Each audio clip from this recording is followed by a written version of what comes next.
Когато снимам следващата част за тебе, мила, смяташ, ще викне на момичето и ще се натискам с него до полуда. Ще ти покажа на теб че аз съм си хетеросексуален, че аз съм си хетеросексуален, че аз съм си хетеросексуален. По никакъв начин не мога да ме унижиш, че аз съм педераст или някакъв какъвто и да е.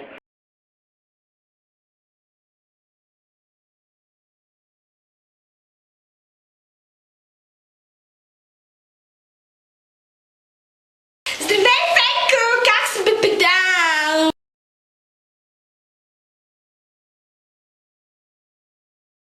Че аз съм си хетеросексуален.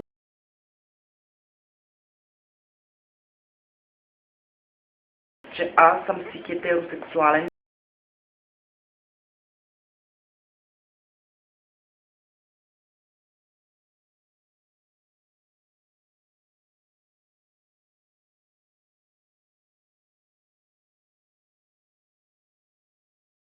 Знаеш ли какво?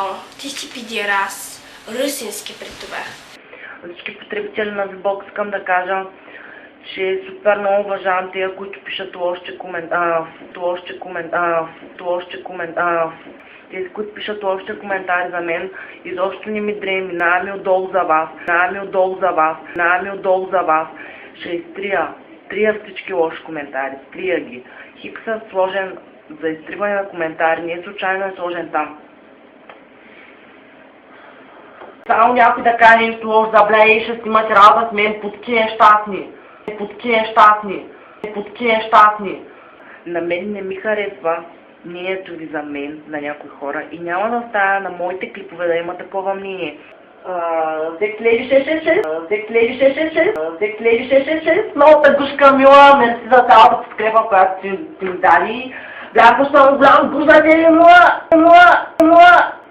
Аз не съм комплексар, не се комплексирам от това. Но просто, защото аз преглеждам редовно коментарите и искам само хубави думи да виждам за мен и за това си ги трия.